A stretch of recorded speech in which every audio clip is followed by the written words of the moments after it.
Hello friends, I welcome you all in my YouTube channel. आज इस video में हम MPCE 022 का ब्लॉक 3 का यूनिट 1 जो हम ऑलरेडी कर रहे हैं उसका सेकंड पार्ट स्टार्ट करेंगे। इसमें हम काउंसलिंग गोल्स की बात करेंगे। ये चैप्टर जो है बहुत इंपॉर्टेंट है बट बहुत सिंपल भी है, तो इसको थोड़ा आप ध्यान से कीजिएगा। एग्जाम में इसमें से कुछ ना कुछ हमेशा एग्जाम में आता है। तो इसमें हम क्या करते हैं, काउंसलिंग जो हम करते हैं जिसमें हम क्या करते हैं, एक काउंसलर होता है, एक काउंसली होता है। काउंसली कौन होता है? जो क्लाइंट होता है, जो कि जिसकी काउंसलिंग की जरूरत पड़ती है, जो कि लाइफ की प्रॉब्लम में स्टक होता है। और काउंसलर क्या करता है, उसकी हेल्प करता है उससे उसको बाहर निकालने में। इसके अलावा क्या होता है, जो हम काउंसलिंग करते हैं जिनमें सफरिंग से हीलिंग का पर्पस रहता है, तो उसके लिए क्या करते हैं कि कौन कौन से गोल को हम ध्यान में रखते हैं। फर्स्ट कौन सा होता है, डेवलपमेंटल गोल। इसमें क्या होता है, जो डेवलपमेंट होती है वो होलिस्टिक होनी चाहिए हर ढंग से, जैसे इन्होंने मेंशन कर रखा है कि development goals are those return in client, जिसमें क्या होता है, where in the client is assisted in meeting और एडवांसिंग हिज और हर एंटीसिपेटेड ह्यूमन ग्रोथ, पूरी ह्यूमन ग्रोथ के लिए। और डेवलपमेंट, जैसे डेवलपमेंट में क्या आ जाएगा, सोशली हो जाएगा, पर्सनली हो जाएगा, इमोशनली हो जाएगा, कॉग्निटिवली हो जाएगा, फिजिकल वेलनेस एंड सोन। यानी जो डेवलपमेंट गोल जो ऐसे होने चाहिए होलिस्टिक हों, ताकि हर ढंग से जो क्लाइंट है उसकी हर तरह से उसकी जो है हेल्प की जा सके। फिर बात करते हैं प्रिवेंटिव। प्रिवेंटिव गोल्स कौन से होते हैं कि जो चीज़ हमें नहीं चाहिए वो नहीं होनी चाहिए। इसमें क्या होता है, गोल्स में counsellor help the client to avoid some undesired outcome. जो नहीं चाहिए हमारे को उसको अवॉइड करना चाहिए। एनहांसमेंट गोल्स, इसमें क्या होता है, हमारी स्किल्स को, एबिलिटीज़ को एनहांस करना। In case the client possesses certain special abilities or skills, it can either be identified और further जो ऐसी skills होती है उनको enhance करना, उसकी skills को, competencies को आगे बढ़ाना। रिमेडियल में क्या होता है, जो क्लाइंट की जो प्रॉब्लम होती है, सफरिंग होती है, उसको रिमेडी करना, उसको ठीक करना, ओवरकम करना। इसमें हेल्पिंग ए क्लाइंट टू इधर ओवरकम और ट्रीट एन अनडिजायरेबल डेवलपमेंट, जो उसकी लाइफ में चल रही है उसको ट्रीट करना या उसको ओवरकम करने में उसकी हेल्प करना। देन एक्सप्लोरेटरी, एक्सप्लोर करना, जो इसमें क्या होता है, उसकी स्किल्स के बारे में, नई चीज़ों के बारे में, उसकी एक्टिविटीज़ के बारे में, हर चीज़ के बारे में प्रॉब्लम को डिटेल में एक्सप्लोर करना एनवायरनमेंट को देखते हुए। तो ये क्या हो जाएगा, एक्सप्लोरेटरी गोल्स। रीइंफोर्समेंट गोल क्या होता है, जिसमें डिज़ायरेबल आउटकम के लिए हम रीइंफोर्स करते हैं। जैसे आपको याद होगा हमने एल्बर्ट बेंडोरा की थी, जिसमें हम किसी को रीइंफोर्स करके तब हमारे जो काउंसलिंग का जो गोल होता है वो रहता है, जहाँ पे क्लाइंट को रीइंफोर्स किया जाता है। फिर है कॉग्निटिव। कॉग्निटिव में क्या होता है, उसकी cognition involve acquiring the basic foundations of learning and cognitive skills को एनहांस किया जाता है। फिर फिजियोलॉजी, इसमें क्या होता है, हेल्दी लाइफस्टाइल के लिए, लाइफस्टाइल हैबिट्स को फॉर गुड, यहाँ पे क्या है कि basic understanding and lifestyle habits for good physical health, उसको एक्वायर करने के ऊपर फोकस किया जाता है। फिर साइकोलॉजिकल गोल्स क्या होते हैं, जिसमें हमारे साइकोलॉजिकल उसके लिए भी वेलबींग के लिए होता है, जिसमें सोशल इंटरेक्शन स्किल्स होती हैं, learning emotional control, developing positive self concept and so on, इन सब के ऊपर फोकस किया जाता है। फिर है फंक्शन। फंक्शन क्या होता है काउंसलिंग गोल्स का, फर्स्ट क्या है, motivational factor in the. First goal क्या होता है, सब रहता है मोटिवेशन। मोटिवेशन होना बहुत ज़रूरी होती है, गोल से ही, इस मोटिवेशन से ही प्रॉब्लम को सॉल्व किया जाता है। सेकेंड कौन सा होता है, एजुकेशनल गोल तो होता है, it help clients to acquire new responses. New responses में उसकी हेल्प की जाती है, क्योंकि हमें एजुकेशन उसको देनी पड़ती है। कैसा एजुकेशन देते हैं उसको, कि उसको सिखाया जाता है, उसको इस लाइक बनाया जाता है, जो सफरिंग से उसको हीलिंग में लाया जाता है उसको, तो एजुकेट करके, जैसे हमने नैरेटिव अप्रोच की थी, जो अपनी कहानी बता रहा होता है तो उसको खुद ही इस लाइक बनाया जाता है, उसको एजुकेशनल वे में, कि उसको अपने आप ही अपनी स्टोरी के कि क्या करता है, वो प्लॉट चेंज करता है, उसके हिसाब से एक्शन करता है, उसके ऑल्टरनेटिव देखता है, यूनिक आउटकम पे एक्सप्लोर करता है। तो इस टाइप से जो क्या होता है, एजुकेशनल फंक्शन इसका रहता है। थर्ड गोल कौन सा होता है, meet evaluative function in the counselling, where by client's goal help the counselor to select the evaluate different counseling strategies appropriate to achieve the client goal। इसमें क्या होता है, इवेल्युएट किया जाता है कैसे, जो क्लाइंट है उसकी प्रॉब्लम को देखते हुए कौन सी जो क्लाइंट के जो गोल जो बनाए जाते हैं, जब वो काउंसलर के पास आता है, तो जो कौन सी काउंसलिंग स्ट्रेटजी को यूज़ किया जाएगा जो कि अप्रोप्रिएट होगी उसके गोल्स को अचीव करने के लिए। तो ये हमारा क्या हो गया, फंक्शन ऑफ द। ये छोटे छोटे क्वेश्चन है, कुछ शायद 3 नंबर वाले में ही आ सकते हैं, तो आप इसको थोड़ा पढ़ लीजिएगा। फर्स्ट हमने किया मोटिवेशनल फैक्टर, सेकंड हमने किया educational function, and third is evaluative function, जहाँ पे देखा जाता है जो भी हम टेक्निक्स को यूज़ करते हैं, हम स्ट्रेटजीज को यूज़ करते हैं, उनको इवेल्युएट किया जाता है कौन सी उसकी प्रॉब्लम के अकॉर्डिंग जो है गोल को अचीव कर पाएगी। फिर रोल ऑफ काउंसलर क्या होता है गाइडेंस एंड काउंसलिंग में। इसमें क्या होता है कि सबसे पहले काउंसलर का क्या करता है इसके अंदर, the counseling process implies continuous change that takes place, or rather which should take place in the client in order to promote personality। उसकी पर्सनैलिटी चेंज किया जाता है, डिजायर्ड डायरेक्शन में उसको लाया जाता है। तो इसके अलावा क्या है, awareness on the part of the client. इन्होंने ब्रीफली उन्होंने उसको एक्सप्लेन किया है कि अब जो क्लाइंट होता है वो अवेयर होना चाहिए। बिहेवियरल चेंज इसके मेन होता है, desired direction through which the client can achieve his और हर, उसका बिहेवियरल चेंज लाया जाता है। क्लाइंट की जो पोटेंशियलिटी होती है उनको समझा जाता है, उसकी लिमिटेशन को देखा जाता है और कैसे अपने पोटेंशियल को यूज़ करेगा, यूटिलाइज करेगा, invest in achieving the desired को, जो गोल बनाए जाते हैं उनको अचीव कर पाएगा। इन सब में क्या करता है, उसकी हेल्प करता है कौन, काउंसलर। फिर कहते हैं counselling process and the role of counsellor is by and large same. हर तरह की प्रॉब्लम के लिए, सबके लिए, उनका हर तरह के क्लाइंट्स के लिए सेम होता है। हाउएवर फिर भी कहीं ना कहीं कुछ डिफरेंस होता है। कहाँ पे डिफरेंस होता है, however this subtle difference in the role of counselor plays while giving for vocational counseling अगर वो देगा तो वो थोड़ा अलग होंगे, और जो इमोशनल इश्यूज़ को करेंगे वो अलग होंगे। तो इन वोकेशनल एजुकेशनल काउंसलिंग में क्या होगा था, मेजर एम्फेसिस कहाँ पे होता है, कलेक्टिंग द फैक्चुअल इन्फॉर्मेशन पे क्लाइंट का कहाँ पे इंटरेस्ट है। The counsellor help the client to understand information in a proper perspective में देता है वो। यानी जहाँ पे वोकेशनल गाइडेंस की बात आती है, काउंसलिंग की बात आती है, एजुकेशन की बात आती है, वहाँ पे उसको थोड़ा उसकी हेल्प की जाती है उसके इंटरेस्ट को देखते हुए। लेकिन जहाँ पे काउंसलिंग की बात आती है पर्सनल इश्यूज़ पे, इमोशनल प्रॉब्लम्स पे, वहाँ पे थोड़ा उसका जो काउंसलर होता है उसका रोल थोड़ा डिफरेंट रहता है, क्योंकि उसमें क्या करता है, in this contact information and planning in logical की जरूरत पड़ती है। उसमें क्या कहते हैं, in this context information and planning in logical terms do not play central role है था। उसमें काउंसलर क्या करता है, हेल्प, क्योंकि जहाँ पे वोकेशनल एजुकेशन काउंसलिंग की बात होती है वहाँ पे उसका इंटरेस्ट देखता है, कहाँ उसके रिसोर्सेज देखता है, उन सबको देख के काउंसलिंग देता है। तो वहाँ पे ज़्यादा आपको क्या होता है, कॉग्निटिवली इन्वॉल्व होने की ज़्यादा जरूरत होती है।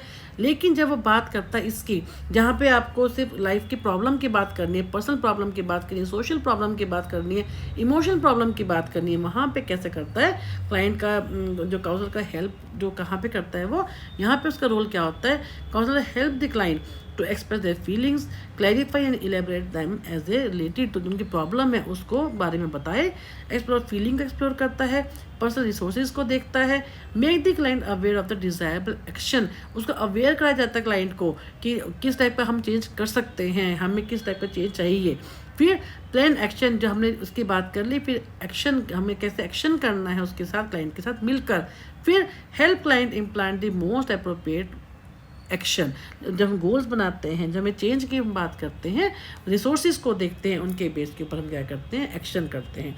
तो overall it can be inferred that overall emphasis of vocational educational counselling is an cognitive aspect, whereas counselling में क्या होता है, पर्सनल इश्यूज़ की बात की जाती है, less stress on the affective, affective क्या होता है, हमारी इमोशनल एस्पेक्ट के ऊपर हम बात करते हैं। ओवरऑल उन्होंने क्या कहा है, काउंसलिंग किसके ऊपर डिपेंड करती है। यहाँ पे जो हमने ऊपर किया, ये हमने क्या किया, काउंसलर का क्या रोल रहता है, गाइडेंस हो चाहे वो काउंसलिंग हो।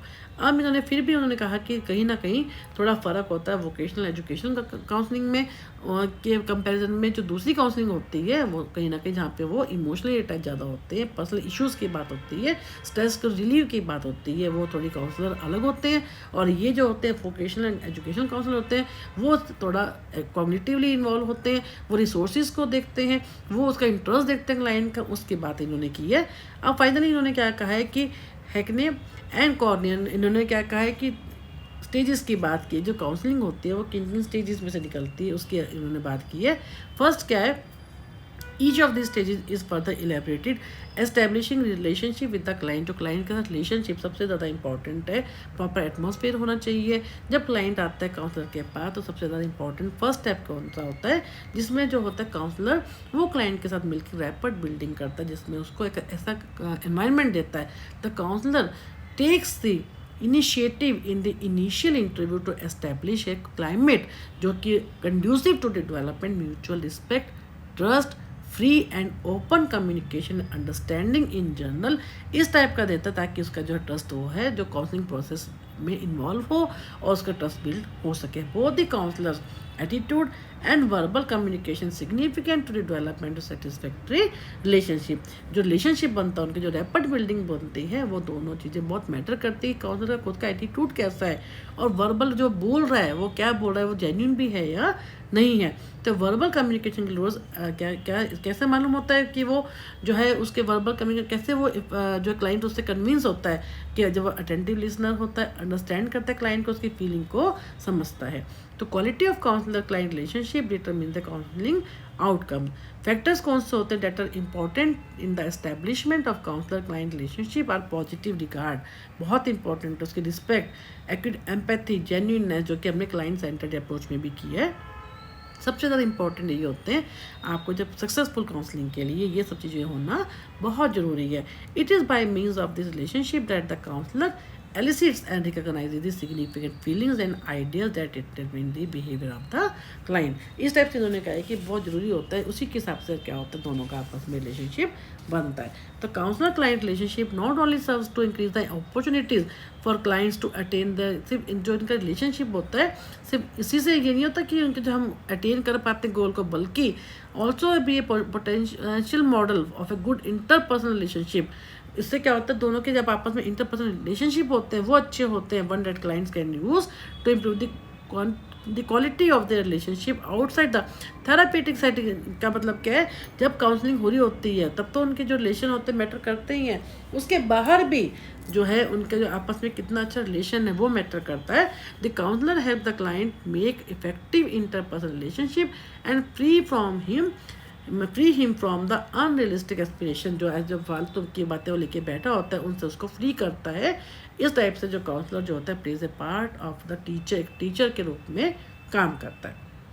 फिर उन्होंने कहा है कि सिंपल कि पेपिंस्की ने क्या कहा है कि एज ए हाइपोथेटिकल, जो रिलेशनशिप होता है कि हाइपोथेटिकल होता है, मान के चलो कि इसमें क्या होता है इफेक्टिव कैरेक्टर, इसमें इफेक्टिव का मतलब कि इमोशनल पार्ट को भी देखा जाता है। तो ऑब्जर्वेबल इंटरेक्शन बिटवीन दी दो इंडिविजुअल कौन से हैं, जिसमें एक काउंसलर है एक क्लाइंट है, ठीक है। ही एम्फसाइज द इफेक्टिव और emotional element in the relationship. उन्होंने क्या कहा कि जो दोनों का रिलेशनशिप बनता है तो उसमें इमोशनल पार्ट को भी, इमोशनल एलिमेंट को भी बहुत ज़्यादा इंपॉर्टेंस दी जाती है। उसको बहुत ज़रूरी है कि वो इमोशनली आपस में एक दूसरे के साथ अटैच हो। तो counsellor's main responsibility always remains to meet the client need as much as possible. जितनी ज़्यादा हो सकता है कोशिश की जाती है जो क्लाइंट की जो नीड को पूरा किया जा सके, जो वो चाहता है उस गोल को अचीव किया जा सके। तो इस प्रकार से उन्होंने कहा है कि establishment of a conducive relationship between client and counsellor is important to be achieved in initial counselling process. ये बहुत ज़रूरी है, जब काउंसलिंग होती है सबसे पहले आपका आपस में रिलेशनशिप कैसा है वो बहुत ज़्यादा मैटर करता है। अब उन्होंने कहा गोल्स ऑफ इनिशियल काउंसलिंग क्या होता है, काउंसलर का गोल क्या होता है, काउंसलर क्या चाहता है काउंसलिंग के दौरान कि कंफर्टेबल पॉजिटिव रिलेशनशिप चाहता है। काउंसलिंग उसको एक्सप्लेन करता है क्लाइंट के साथ एंड म्यूचुअल रिस्पॉन्सिबिलिटी, दोनों की मिलजुल की जो रिस्पॉन्सिबिलिटी क्या होगी थ्रू द होल जो है काउंसलिंग प्रोसेस उनको करता है। फैसिलिटेट करता है कम्युनिकेशन को, आइडेंटिफाई एंड वेरीफाई क्लाइंट का कंसर्न क्या है उसको देखता है, और क्या करता है brought him to the counsellor, इसको देखता है कि जो उसका कंसर्न है वो क्या है उसको समझता है वो। A plan with the client to obtain assessment data needed to proceed, जो वो कह रहा है जो उसकी बात है उसको असेस करता है कि जो जिससे उसको हेल्प मिलती है पूरे काउंसलिंग प्रोसेस को डिज़ाइन करने में। क्लाइंट का गोल क्या होता है, अंडरस्टैंडिंग द काउंसलिंग प्रोसेस, जो काउंसलिंग चल रही होती है उस प्रोसेस को अंडरस्टैंड करना और उसकी खुद की रेस्पॉन्सिबिलिटी क्या होता है उनको समझना। फिर share and explain reasons for seeking help, जो हेल्प अपनी इन्फॉर्मेशन को प्रॉपर तरीके से शेयर करना और उसके पीछे क्या कारण है उनको बताना, ताकि जितना ज़्यादा खुल के सामने आएगा उतना ज़्यादा काउंसलर को हेल्प मिलती है को उसको प्रॉब्लम को ठीक करने में। कोऑपरेट करना in the assessment of both problem and the self problem के साथ और जो खुद के साथ, और जो क्लाइंट जो काउंसलर से बात कर रहा था उसमें कोऑपरेट करना बहुत ज़्यादा जरूरी होता है। फिर है असेसमेंट का मतलब क्या, जो कि काउंसलिंग से पहले का पार्ट होता है उसमें उसको कोऑपरेट करना चाहिए।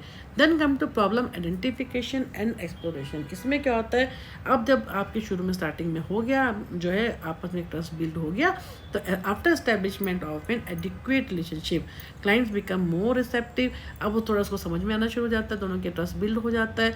इसमें क्या करता है कि counsellor continue to exhibit attending behaviour and put forward questions to the client, उसको क्वेश्चन पूछता है, उससे उसको फैसिलिटेट करता है कंटिन्यू, उसको जो प्रॉब्लम है उसको एक्सप्लोर करने में, उसको और अच्छे से उसके अंदर से जो है इंफॉर्मेशन को निकालने में हेल्प करता है।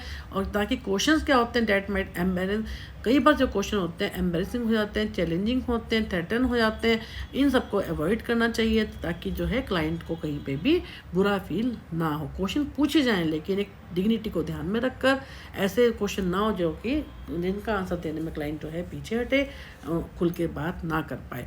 तो counsellor working in close harmony with the client with due understanding and regard tries to distinguish between the surface और डीपर। इससे क्या होगा, सरफेस मीनिंग भी निकाल पाएगा वो और कॉम्प्लेक्स डीपर मीनिंग भी निकाल पाएगा। जो उसकी जो प्रॉब्लम्स है मेन डिपेंड करता है उसका क्लोज हार्मनी कितनी है, उसी के ऊपर डिपेंड करता है कि उसकी प्रॉब्लम को कैसे समझ पाएगा वो। तो counsellor also tries to ascertain whether the problem stated by the client is the actual, वो ये भी कोशिश करता है, देखने की ट्राई करता है कि वो जो प्रॉब्लम है एक्चुअल प्रॉब्लम है कि नहीं जिसके लिए क्लाइंट आया उसकी हेल्प के लिए। This may be A time for information gathering, ये जो टाइम होता है जो प्रॉब्लम एक्सप्लोर करना, आइडेंटिफाई करना, ये क्या करता है सारी इंफॉर्मेशन को इसमें गैदर किया जाता है। The more useful information the counsellor gathers the more accurate, जितना अच्छे से इंफॉर्मेशन को एक्सप्लोर किया जाएगा उतना अच्छे से क्या हो जाएगा, एक असेसमेंट हो पाएगी क्लाइंट की, और फर्दर क्या होगा वो काउंसलिंग का प्रोसेस जो होगा वो डिज़ाइन किया जाएगा। तो इसमें उन्होंने कहा कि ब्रीफ डिस्क्रिप्शन क्या होती है of each dimension is indicated. सबसे पहले क्या होता है टाइम डायमेंशन।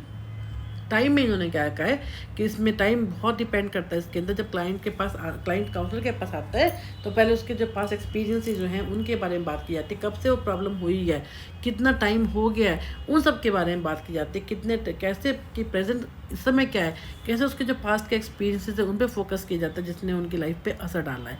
प्रेजेंट डायमेंशन क्या है, कैसे उसको डील कर रहा है इस समय फंक्शनिंग करेंटली, उस पर फोकस किया जाता है। और फ्यूचर के बारे में, future dimension would include future demands क्या हैं, गोल्स क्या हैं, how the client plans to achieve them. यानी जब भी असेसमेंट होती है, जब भी काउंसलिंग होती है, सबसे पहले क्या होता है टाइम डायमेंशन देखते हैं।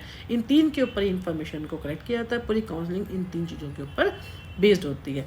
देन फीलिंग डायमेंशन, इसमें क्या होता है, इसमें इमोशंस आती हैं, फीलिंग्स आती है ऑफ द क्लाइंट, जिसमें क्लाइंट की हेल्प की जाती है कि उसकी फीलिंग क्या है, कितना वो इमोशनली अटैच है उसके साथ।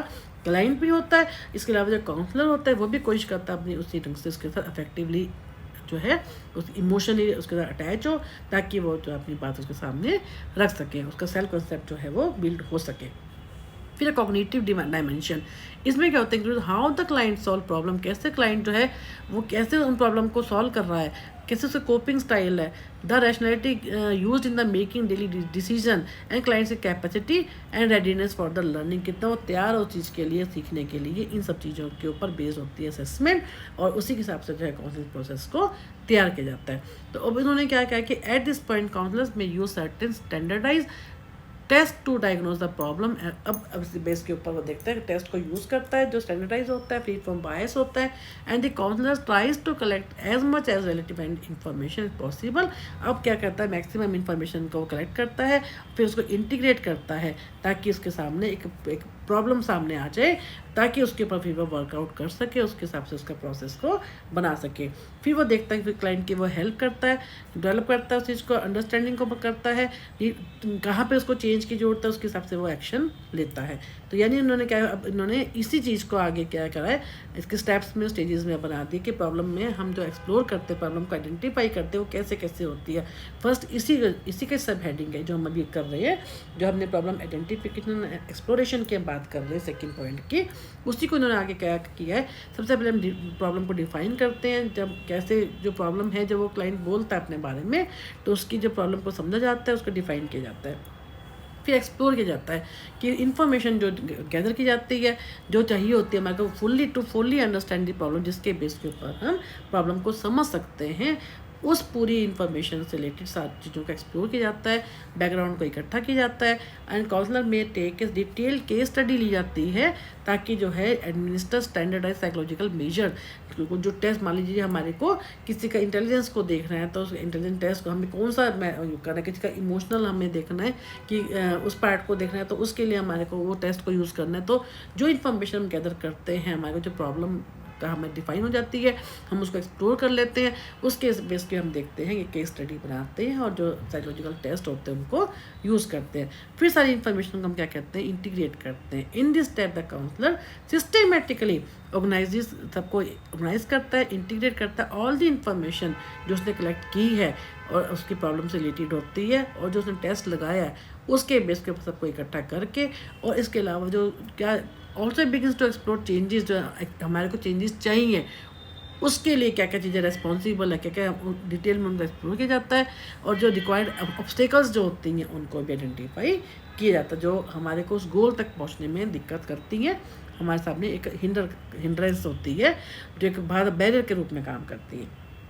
फिर प्लानिंग की बात करते हैं। प्लानिंग कैसे होती है, प्रॉब्लम सॉल्विंग नंबर 1 पे जैसे हमने किया, डिफाइन दी प्रॉब्लम। सबसे पहले प्रॉब्लम को डिफाइन किया जाता है, फिर identify and list all the solution, जितनी भी प्रॉब्लम, जो हमने प्रॉब्लम कर ली, हमने आइडेंटिफाई डिफाइन कर ली, फिर उसके हम जो पॉसिबल सॉल्यूशन क्या हो सकते हैं, efforts from both the sides, client की साइड से भी और काउंसलर की साइड से भी जो चाहिए होते हैं वो किए जाते हैं, but the client should be allowed to list as many possibilities as he or she can think. जितना वो सोच सकता है उतने उसको कहा जाता है कि सोचो आपकी जो प्रॉब्लम है इससे क्या क्या सोल्यूशन हो सकते हैं, क्योंकि सबसे पहले हमने जब प्रॉब्लम को डिफाइन कर लिया उसको वो बताया जाता है क्लाइंट को कि जी आपकी ये प्रॉब्लम है, अब सोचो इसके क्या क्या सोल्यूशन हो सकते हैं। फिर एनालिसिस करना, जो हमने सारे कौन से उसको इकट्ठा किया सोल्यूशंस को, उनको एनालिसिस ऑफ कॉन्सिक्वेंस, उसके अगर हम ऐसा करेंगे तो उससे क्या फर्दर कॉन्सिक्वेंसेस होंगे, उनके बारे में ऑफ द सजेस्टेड सोल्यूशन। हमने जैसे किसी क्लाइंट ने कहा कि मैं ये अपनी लाइफ में जो है आज मैं इंजीनियर हूँ लेकिन मैं डॉक्टर बनना चाहता था, ठीक है। अब उसको कहा जाता है कि आप सोचो कि अगर आप इंजीनियर बने और डॉक्टर नहीं भी बने तो मान लीजिए आपने अगर ऐसा होता तब आप सोचते आपको क्या क्या क्या कर सकते थे, या अभी आप जो ये बने हो इससे आप और फर्दर क्या कर सकते हो, तो उससे रिलेटेड जो है सब चीज़ों का एक्सप्लोर किया जाता है, उससे सारे कॉन्सिक्वेंसेज को, सारे स्टेप्स को इकट्ठा किया जाता है for the implementation of the suggested solution. This process is important as it enables the client to assess the pros and cons. हर चीज़ के, अगर आप डॉक्टर बने होते तब उस चीज़ के प्रॉज एंड कॉन्स सोचो जो अभी नहीं है, तो इन सब चीज़ों के बारे में उसको बताया जाता है। उसकी जो एनालिसिस, जो कॉन्सिक्वेंस वो सोचता है, जो सोल्यूशन वो सोचता है, उनको क्या किया जाता है और अच्छे से डिटेल में एनालिसिस किया जाता है। फिर प्रायोरिटाइज द सोल्यूशन, जो उसने डिफरेंट सोल्यूशन सोचे हैं, उसके प्रॉज एंड कॉन्स देखे हैं, उनके बेस के ऊपर after weighing out the pros and cons of each possible solution, the client with the help of counsellor list the solution with the best possible outcome. सब चीज़ों के प्रॉज देख लिए, कॉन्स देख लिए, उसके बाद जो है काउंसलर की हेल्प से वो जो बेस्ट पॉसिबल आउटकम होता है, जो उसके लिए फिट होता है, जो उसकी जो बनना चाहता है या जो उसके लाइफ उसको रिलीव करता है अपनी प्रॉब्लम से, उनको चूज़ किया जाता है। After finalising and selecting the best solution the client moves on the application, उसको अप्लाई करता है, फिर उसको इम्प्लीमेंट करता है। इस टाइप से क्या होता है, client may not be able to smoothly follow the above mention step, अपने आप वो इस लाइक नहीं होता कि इन सबको स्टेप्स को स्मूथली फॉलो कर सके, उसको डिफिकल्टीज हो सकती है in arriving at the basic insight implications and probability. इसमें क्या करता है फिर काउंसलर, क्या करता है, hence the counsellor guides the client towards realising this understanding. Counsellor उसकी हेल्प करता है इन सब तक पहुंचने में, उसको इंटरप्रेट करता है, सारी इन्फॉर्मेशन को गैदर करता है और एक उसको जो सोल्यूशन तक पहुंचने में उसकी हेल्प करता है, जो बेस्ट पॉसिबल होता है, जो प्रायोरिटी दी जाती है जो सोल्यूशन को, उसको वो अडॉप्ट कर लेता है, उसको अप्लाई कर देता है। फिर है सोल्यूशन एप्लीकेशन। अब हमने सोल्यूशन ले लिया, प्रायोरिटाइज कर लिया इस चीज़ को, अब उसको अप्लाई किया जाता है और फिर जो हमारी जो काउंसलिंग होती है वो क्या होती है, टर्मिनेट हो जाती है। In this final stage the counsellor encourages the client to act upon his और हर डिटरमिन सोल्यूशन, जो उसने सोचा है, जो जिस हमने सोल्यूशन को प्रायोरिटाइज किया है उसको एक्ट करे, उसको अप्लाई करे, एंड उसके बाद क्या कहता है, during the time the client actively involve in implementing the problem solution the counsellor maintain contact as a source of follow up. इसके बाद वो क्या करते हैं, जब वो अप्लाई करना शुरू कर देता है एक्टिवली, फिर वो उसके लिए क्या करता है, फॉलोअप रखता है, सपोर्ट करता है, एनकरेज करता है, ठीक है। फिर इसमें क्या होता है, as the client may need the counsellor's assistance in the event things do not go according to the. अगर कई बार क्या होता है, अगर वो प्लान करता है फॉलोअप के लिए, कई बार क्या होता है क्लाइंट उस चीज़ को लागू तो करना शुरू करता है, अप्लाई तो करना शुरू करता है सोल्यूशन को, अब लेकिन फिर उसको प्रॉब्लम आती है, तो उस केस पे उसको क्लाइंट की वो क्या है, क्लाइंट को काउंसलर की हेल्प की जरूरत पड़ती है, जिसमें वो क्या करता है, काउंसलर के पास जाता है। Once it is determined that the counsellor and the client has dealt with the client's concern, जब एक बार ये हो जाता है, फॉलोअप भी हो जाता है कि जब देखते हैं कि काउंसलर और क्लाइंट दोनों ने ये इंश्योर कर लिया, जो क्लाइंट जो है वो एक अपनी प्रॉब्लम से वो बाहर निकल आया है, वो अब अपनी लाइफ के ऊपर उसका कमांड हो गया है और वो ईज़िली अपनी लाइफ का जो है अपने लाइफ के ऊपर वो कंट्रोल कर सकता है। फैक्टर्स जो अफेक्टिंग फैक्टर्स होते हैं उनको वो कंट्रोल कर सकता है। तो काउंसलिंग प्रोसेस क्या होता है, टर्मिनेट किया जाता है। Termination refers to the decision one sided or mutual to stop counselling.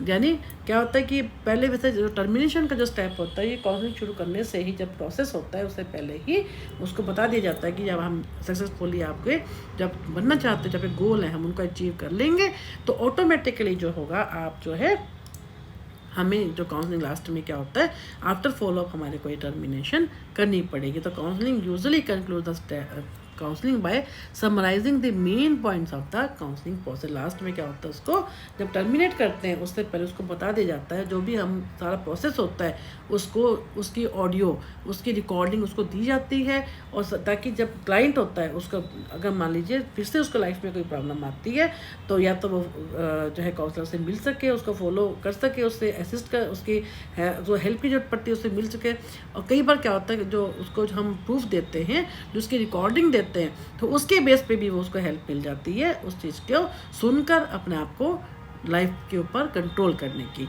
तो इस टाइप से क्या होता है कि ये पूरा का पूरा होता है कि आप कैसे इसके अंदर जो है क्या क्या हम स्टेजेस को अडॉप्ट करते हैं at the time of counselling.